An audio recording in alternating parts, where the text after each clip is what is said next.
La Asamblea escuchará The Assembly will hear an address by the Prime Minister of the Islamic Republic of Pakistan, His Excellency Imran Khan. May I request protocol to escort His Excellency? I have great pleasure in welcoming His Excellency Prime Minister of the Islamic Republic of Pakistan, and I invite him to address the General Assembly. Bismillah ar-Rahman ar-Rahim. Iyyaka na'budu wa iyyaka nasta'in. Mr. President, Honorable Secretary General, Excellencies, ladies and gentlemen, I feel honored today to represent my country at this forum of world leaders, where we have a chance to discuss problems that the world is facing. I want to talk about a lot of problems, but just 4 today. And I especially came to this forum despite a difficult time in my country, facing challenges. I would not have come, but because I feel that there are some very urgent problems which the world must address. So first of all, I start with climate change. So many leaders have talked about climate change. But Mr. President,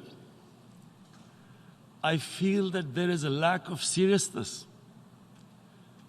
Perhaps world leaders some of the leaders who can do a lot, do not realize the urgency of the situation. We have a lot of ideas, but as someone said, ideas without funding is mere hallucination. Pakistan, I'll give you start with my own country. Our country is amongst the top 10 nations in the world which are most affected by climate change. We depend upon our rivers. We are mainly an agricultural country. And 80% of the water in our rivers comes from our glaciers. The glaciers, not just on the Pakistani side, even India.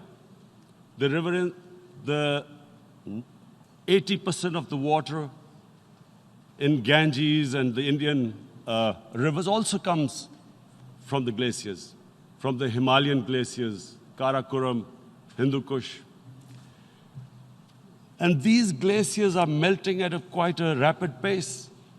We detected already 5,000 glacial lakes in our mountains. And if this keeps going, if nothing is done, we are scared that humans are facing a huge catastrophe. In my country, when my party came to power in the province of KP, we planted 1 billion trees in 5 years. Now we've set ourselves a target of 10 billion trees in Pakistan. Idea being to counter the effects of global warming. But one country cannot do anything. This has to be a combined effort of the world. My optimism comes from the fact that humans, the Almighty has endowed humans with great powers. We can do anything, provided our survival instinct is stirred up. And this is really what I hope that the United Nations will take a lead in this.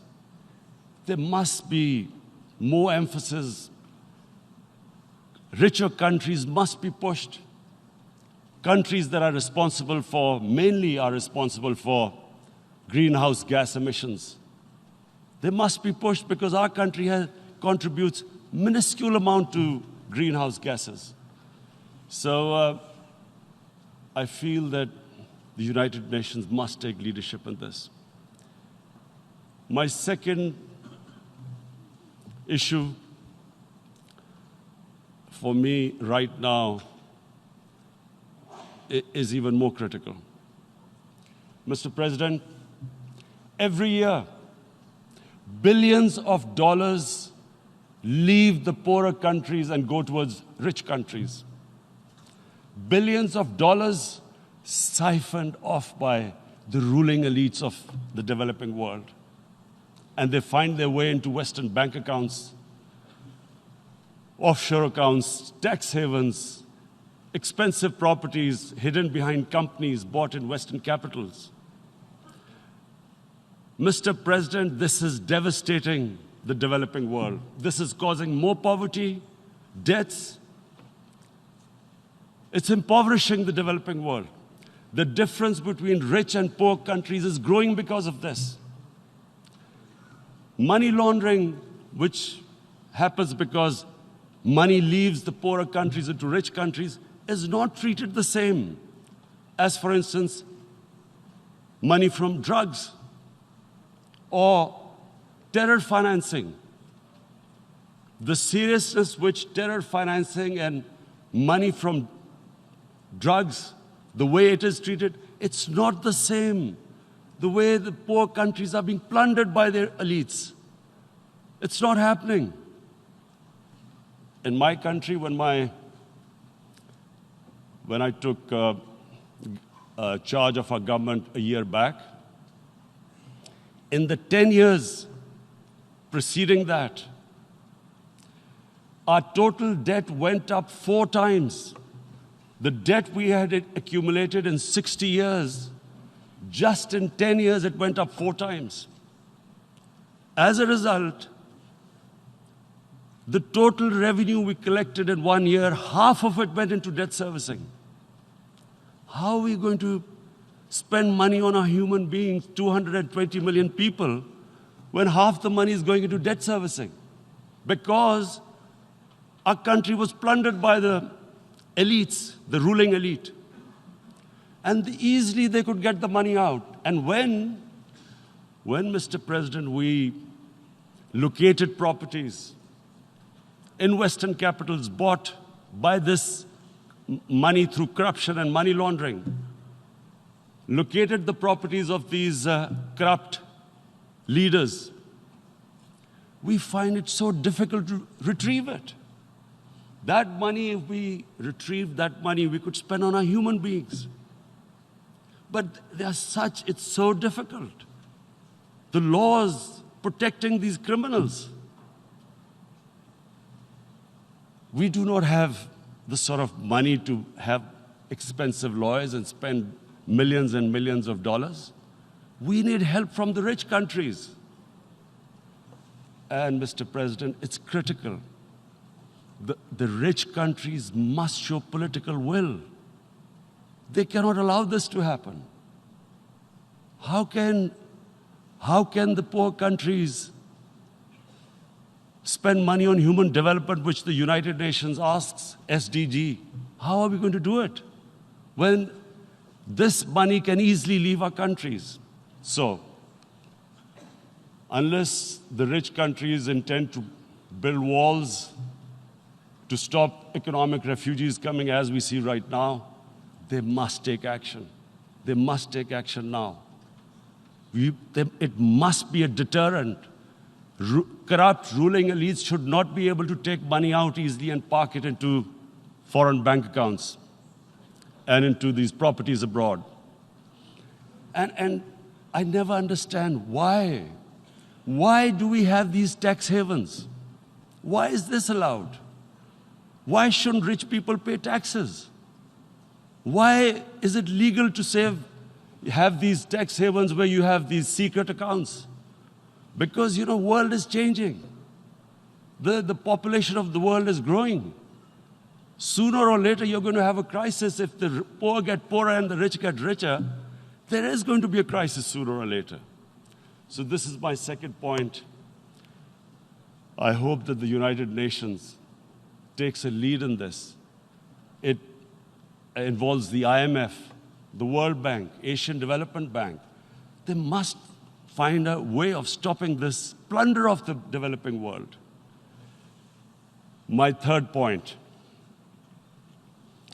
is Islamophobia. There are 1.3 billion Muslims in this world. There are millions of Muslims living in other countries, European countries, and the US as minorities. Islamophobia, since 9/11, has grown at a pace where it is alarming. Human communities live together. There should be understanding amongst them. But Islamophobia is creating a division. Muslim women wearing hijab, it's become an issue. It's become an issue in some countries. Hijab is some sort of a weapon. A woman can take off her clothes in countries, but she can't put on more clothes. How is this happening? Because of Islamophobia. And how did this Islamophobia start? After 9/11. And why did it start? Because certain Western leaders equated terrorism with Islam. Islamic terrorism. Radical Islam. What is radical Islam? There is only one Islam. And that is the Islam we follow of Prophet Muhammad sallallahu alaihi wasallam. There is no other Islam. Radical Islam, Islamic terrorism, what message did they send to people in the West? And why is there Islamophobia? How is a person in New York, in the Midwest, in the US, in European capital, how is he going to distinguish between who is a moderate Muslim and who's a radical Muslim? Because terrorism has nothing to do with any religion. This Islamic terrorism, Islamic radicalism, and sadly used by leaders, this has been the main reason for this Islamophobia. And it has caused pain amongst Muslims. We in Muslim countries watch this Islamophobia traveling abroad, and it's getting worse. And may I just say, Mr. President, that in European countries, it is marginalizing Muslim communities. And we all know that marginalization leads to radicalization. Some of the people who ended up as militants in Syria and other places were from marginalized Muslim communities. And my point here is that we must address this issue. I'm sad to say that we Muslim leaders have not addressed this issue either. After 9/11, when this thing came about war against radical Islam, rather than Muslim leaders trying to explain to the West that there is no such thing as radical Islam, in all human communities, they are radicals. They're liberals and rest are moderate. All human communities, Christians, Jews, everyone has it. But Islam is not radical, neither Judaism, neither Christianity, neither Hinduism. No religion preaches radicalism. The basis of all religion is compassion and justice, which differentiates us from the animal kingdom. But unfortunately, the Muslim leadership was so scared of being called radical Islam that all of them became moderates. In Pakistan, we were in the eye of the storm, and our government coined a phrase called enlightened moderation. No one knows what it meant. But everyone started putting on Western suits that they were moderates, started speaking. Even those who didn't know English would speak English because they were moderates. No one had a clue what it was. Because we, in the Muslim world, did not explain to the West that there is no such thing as radical Islam. One of the reasons why after 9/11, Islam was supposed to be equated with terrorism was suicide attacks.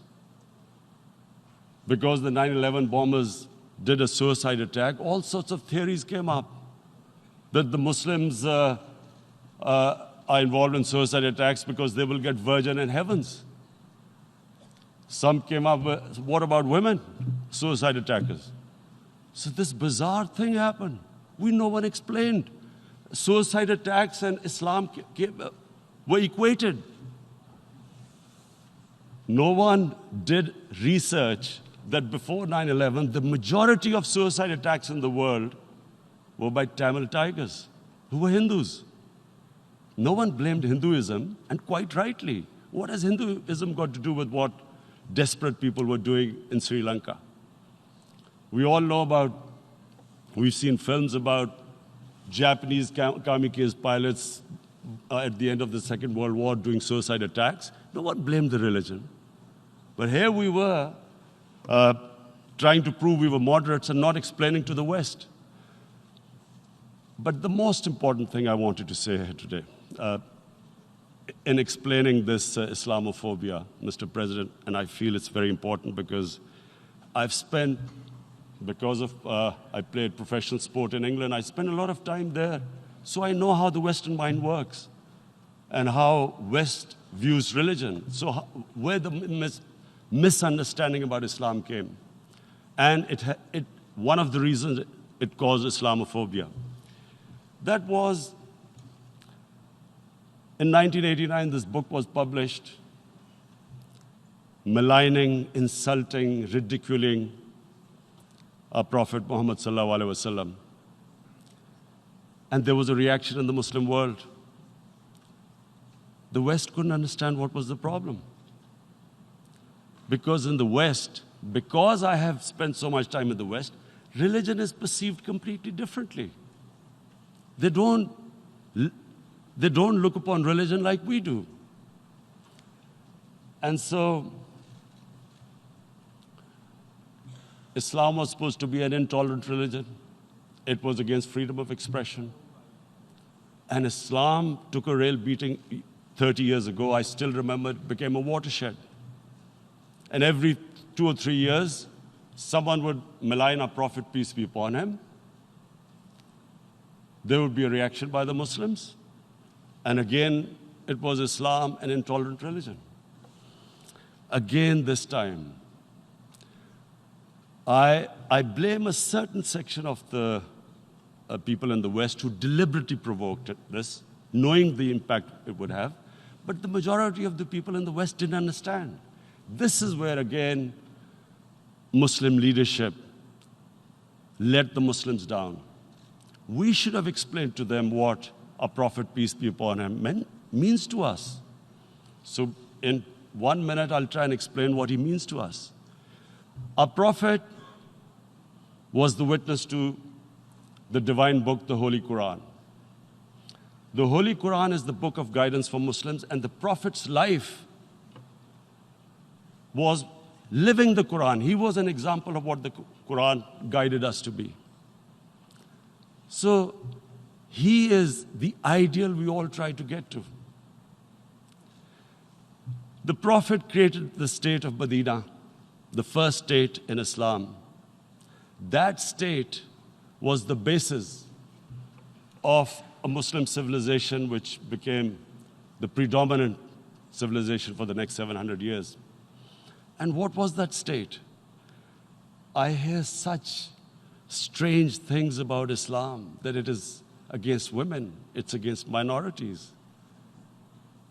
The first state of Islam in Medina, it was the first time a welfare state was set up. The state took responsibility of the weak, widows, orphans, poor people, handicapped. It taxed the rich, spent the money on the poor. The state announced that all human beings are children of Adam, hence equal, whatever the color of their skin. The state announced, the Prophet announced that, and slavery, the whole system depended on slavery as it did for many years in the Western societies. The Prophet said that one of the greatest deeds is to free a slave. But because the society depended on slavery, he said, but if you have to, treat them as an equal member of the family. And as a result, something happened in a Muslim world which hasn't happened in any other civilization. Slave dynasties appeared. Slaves became kings. The Mamluks, slaves who ruled Egypt. In India, there were slave dynasties. And then, with minorities, again, you hear that Islam is supposed to be against minorities. Let me just make this clear. In Islam, the Prophet announced that everyone was free to practice his religion. It was a sacred duty to protect the places of worship of all religions. He announced that every person is equal in front of law, whatever his religion or his color. And this incredible case, and I always quote this, that the fourth Khalifa, the head of state of Medina, he lost a court case against a Jewish citizen. So, number one, it showed there was a rule of law, no one was above law. And number two, that a Jewish citizen was an equal citizen. So, Mr. President, when a Muslim society is unjust to its minorities, it is going against the religion of Islam and our Prophet, peace be upon him. So, it is important to understand this. The Prophet lives in our hearts. When he's ridiculed, when he's insulted, it hurts. As we human beings understand one thing, the pain of the heart is far, far, far more hurtful than physical pain. And that's why the Muslims react. And I always thought that if I ever had the stage, I would try and explain this to the world community, especially to the Western community, because having lived in the Western community, people didn't understand this. When I first went as a teenager to England, there was a comedy film on Jesus Christ. It's unthinkable in Muslim societies. So we need to explain that, look, in a human community, we must be sensitive to what causes pain to other human beings. We have, in the Western society, and quite rightly, the Holocaust is treated with sensitivity because it gives the Jewish community pain. That's all we ask.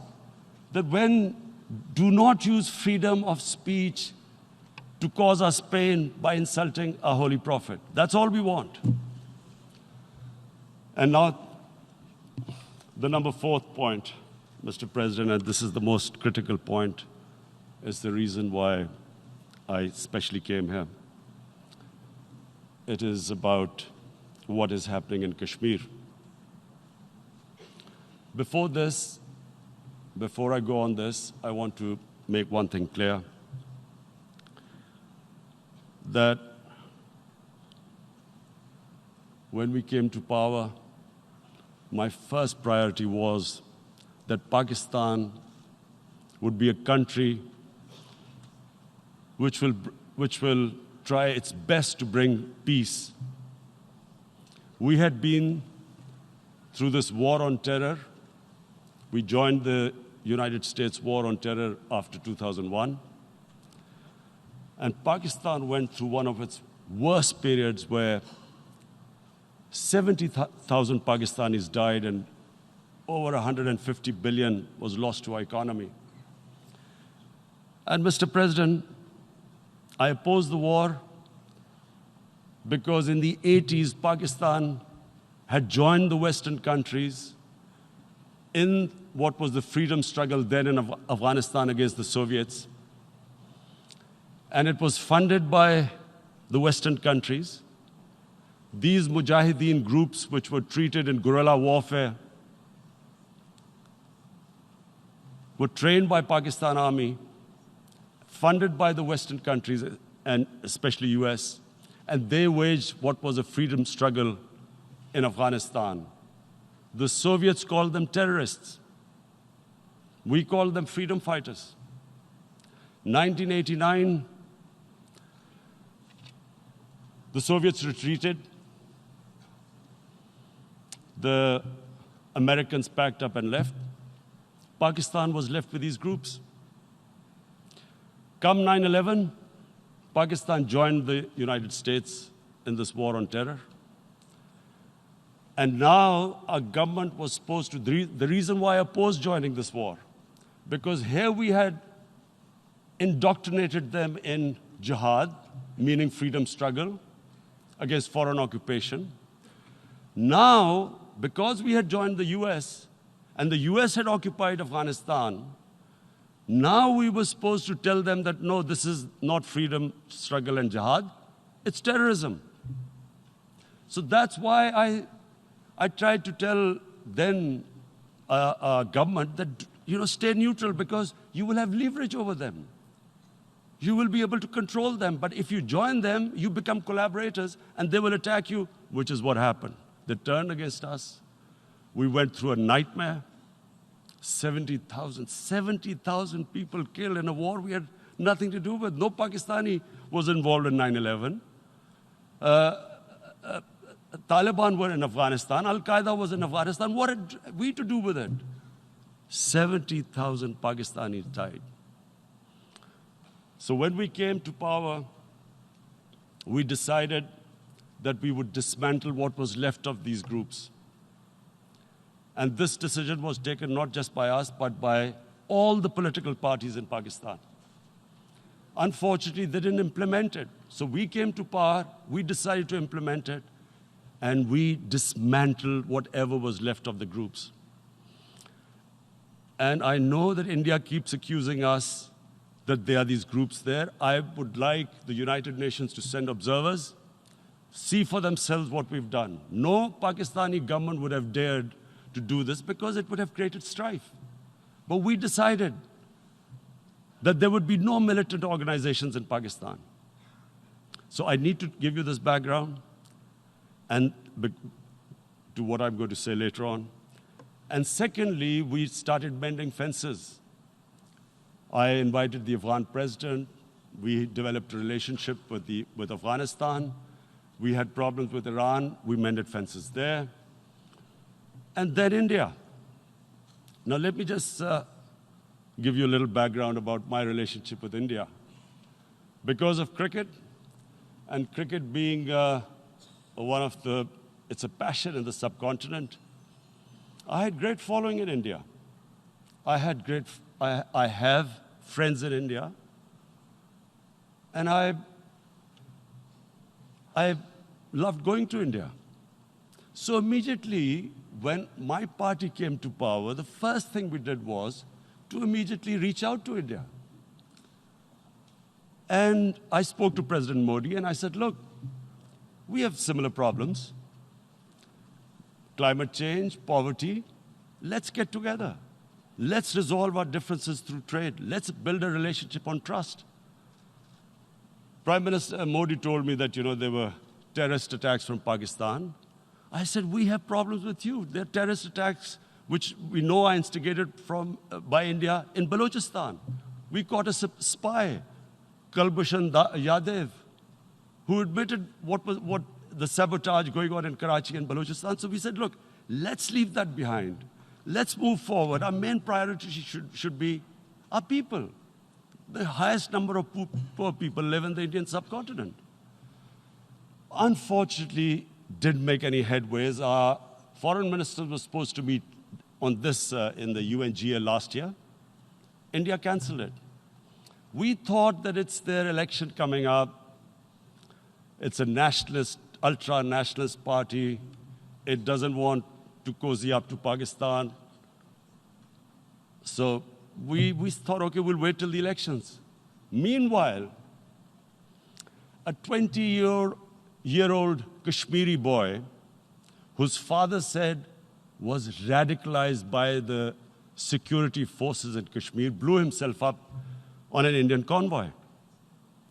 Immediately, India blamed us. I spoke to the Indian public on television. I said, if you give us any iota of proof, we will immediately take action, because we've clamped down on these groups. Rather than sending us any proofs, they sent their jets in, they bombed us. We retaliated. A jet, 2 of their planes were shot down, 1 pilot bailed out in Pakistan. We immediately returned the pilot, saying that, look, we do not want any escalation.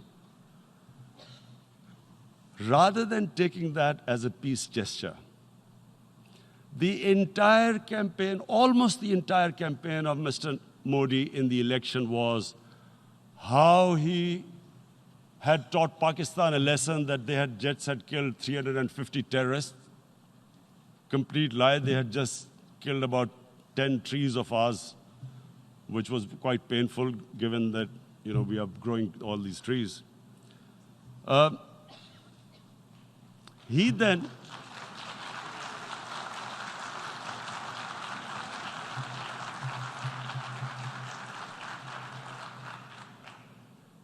the election campaign, Mr. Modi used words like, this is just a trailer, the movie is about to start.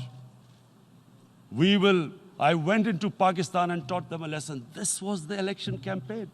Okay, so we thought, us politicians make all these statements to win elections. So, okay, after elections, we'll get back to our normal relationship. Well, the moment the elections ended, we approached India, no response, but then we discovered they were trying to push us in the FATF blacklist to bankrupt us. That's when we realized there was an agenda. And that agenda became obvious on the 5th August when India went against 11 United Nations Security Council resolutions, which say that Kashmir is a disputed territory and the people of Kashmir have the right of self-determination. They went against that. They went against Simla Accord, which is about bilateral, sorting out our differences through bilateral means, went against that. They actually went against the Indian Constitution. Illegally, they revoked Article 370, which gave Kashmir the special status. They got an extra 180,000 troops there. Total number of security forces in Kashmir now are 900,000. And they put 8 million people of Kashmir under curfew.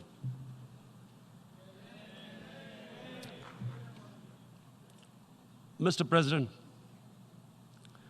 now I just briefly want to make the people understand, how can anyone do something like this? And for that, I have to explain to you what is RSS. RSS, Mr. Narendra Modi is a life member of RSS. RSS was an organization that was inspired by Adolf Hitler and Mussolini, came about in 1925. They believed in racial purity, racial superiority. They also believed they were an Aryan race like the Nazi believed they were an Aryan race. All that I'm saying can be verified. This is the time of information revolution. You can Google all this, what I'm saying. But it is very important for me to explain this to you so you know what is happening in India. This RSS believed in the ethnic cleansing of Muslims from India. At one point, there was racial superiority of the Hindu race. Secondly, it was hatred for the Muslims and for the Christians, because they believed that this golden age of Hindu civilization was stopped because of Muslim rule centuries back and then the British rule of India. So it was racial superiority and hatred for Muslims and Christians. This is openly stated. You look at the founding fathers of RSS, Golwalkar and Savarkar. Just Google them and you'll find out. And this ideology of hate is what murdered the great Mahatma Gandhi in 1948. It was this ideology of hate that made Narendra Modi in 2002 do a pogrom against Muslims in Gujarat when he was the chief minister. He allowed 3 days for these RSS goons who were inspired by the Hitler brown shirts. They actually wear brown shirts. This RSS, the Congress Home Minister gave a statement that in RSS camps, terrorists are being trained. And these terrorists butchered 2,000 Muslims and 150,000 Muslims were made homeless. Narendra Modi could not travel to the US because of that. And I need to make you understand this background before I explain to you that what sort of a mindset would lay siege to 8 million people with 900,000 troops. Women, children, sick people, locked in as animals. In fact, of what I know of England, if 8 million animals were locked in, the RSPCA would have made a lot of noise about it. These are human beings.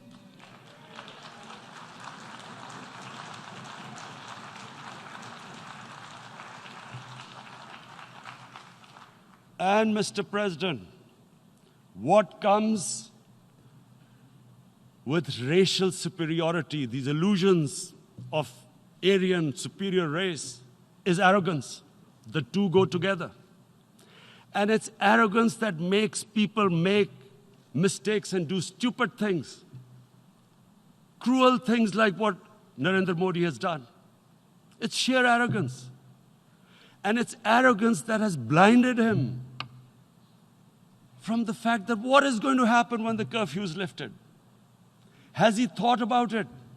This hasn't been thought through. What is he going to do when he lifts the curfew? Does he think that people of Kashmir will quietly accept the status quo because India has changed the constitution and taken away the special status? They'll accept that? Mr. President, 100,000 Kashmiris have died in the past 30 years because they were denied the right given by the United Nations, the right for self-determination. 100,000 have died and 11,000 women have been raped. There are 2 United Nations human rights reports on this. The world hasn't done anything because India is a huge market, 1.2 billion people. Sadly, the material prevails over the human. But this has serious consequences. Again, I repeat, that's why I'm here. Look, what is going to happen when the curfew is lifted will be a bloodbath. The people will come out. There are 900,000 troops there. They haven't come to, as Narendra Modi says, he's done this for prosperity of Kashmir. This is supposed to be for the development. These 900,000 troops, what are they going to do when they come out? There'll be a bloodbath. Has he thought it through what happens then? Mr. President, has anyone thought that what happens when there is a bloodbath? What do you think the impact will have on people of Kashmir? What do you think they will think? The way they have been boxed in their houses, treated like worse than animals, no rights. Thousands of all the political leadership has been arrested, taken out of Kashmir. Even those Kashmiri leaders who were pro-India have been taken out. 13,000 boys have been picked up and taken to God knows which destinations. So what do they think? What will the people of Kashmir do when they lift the curfew? They will be out in the streets. And what will these soldiers do? They will shoot them. They've already used pellet guns, blinded young boys. In the last 6 years, the 5 years, the oppression that has gone on in Kashmir. And so, Kashmiris will be further radicalized. Mr. President, there will be another Pulwama. And guess what? India will blame us. They're already blaming us. They're saying all this is happening because of Pakistan. One of their defense ministers said, there are 500 terrorists lined up on the border to go in. Why would Pakistan send 500 terrorists when there are 900,000 troops? What impact are they going to make? What will they do? And don't we know that the moment there is some terrorist attack, all that will happen is there'll be further cruelty and oppression of the people of Kashmir. We will just give the 900,000 troops to further crush the people of Kashmir. And then we'll give the Indian government an excuse that, look, Pakistan is a terrorist state, and this mantra that has gone on, Islamic terrorism. The moment you use this catchword, Islamic terrorism, the whole world turns away. No one talks about human rights. You can do whatever you want, which is what has happened in Kashmir, because they keep using this word, Islamic terrorism. And this is what they're doing right now. What do we benefit from further increasing the cruelty on the people of Kashmir?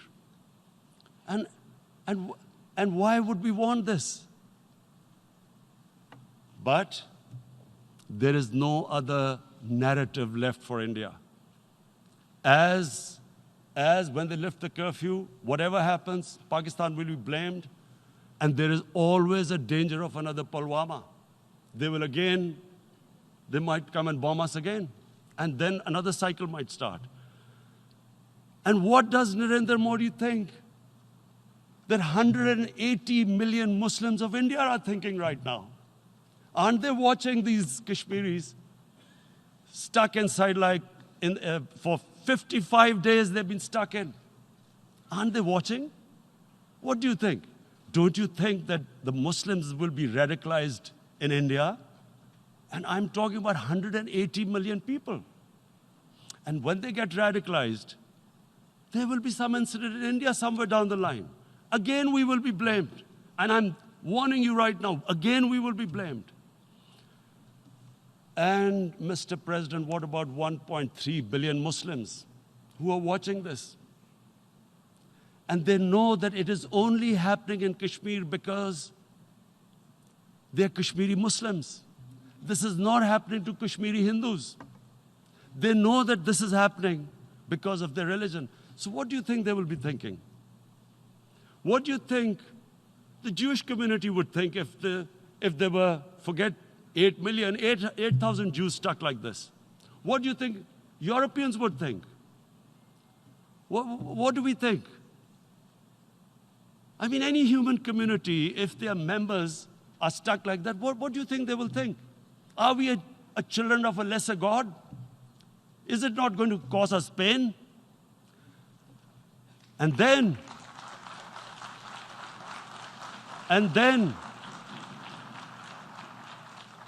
I'll tell you what will happen. People will, in the 1.3 billion Muslims, someone will pick up arms. I know we've been brought up with films, Western films. This good, decent guy doesn't get justice. he decides to pick up a gun and start seeking justice. There was a film made in New York, famous film called Death Wish.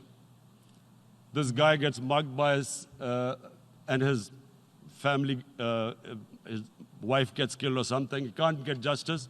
He picks up a gun and he goes around shooting muggers. And the whole cinema cheers him on.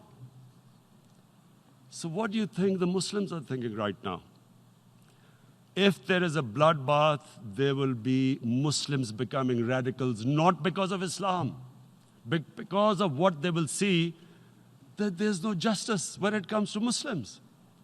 There were Rohingya Muslims, Myanmar, who are, God knows, almost 1 million people out, ethnic cleansing. What was the response of the world community? So what do you think will be the response of 1.3 billion Muslims? I picture myself. I'm in Kashmir. I've been locked up for 55 days. I have heard about, and there are rapes, Indian Army going into homes, soldiers. Would I want to live this humiliation? Would I want to live like that? I would pick up a gun. You're forcing people. You are forcing people into radicalization. When people lose the will to live, what is there to live for? And this is what, if you can do this to human beings, you are actually radicalizing people. And so, Mr. President, I want to repeat here, this is one of the most critical times. There will be a reaction to this. Pakistan will be blamed. 2 nuclear-armed countries will come face to face, like we came in February. And before we head in that direction, the United Nations has a responsibility. This is why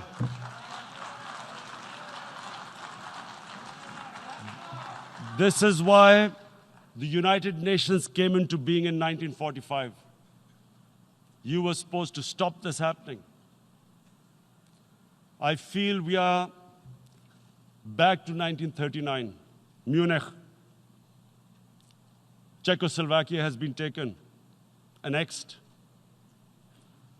What is the world community going to do? Is it going to appease a market of 1.2 billion, or is it going to stand up for justice and humanity?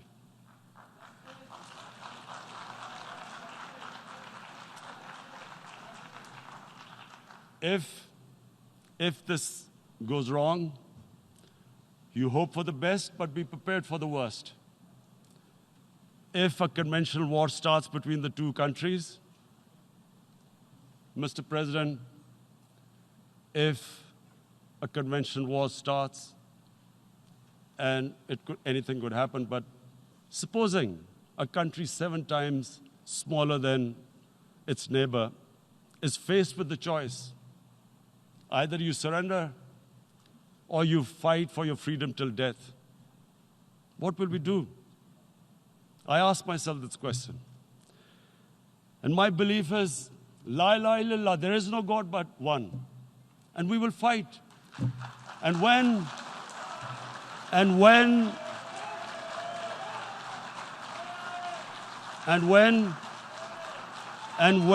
a nuclear-armed country fights to the end, it will have consequences far beyond the borders.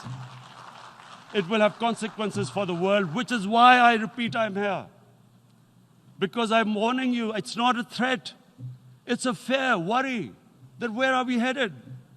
And I've come here to tell the UN, you've got to, this is a test for the United Nations.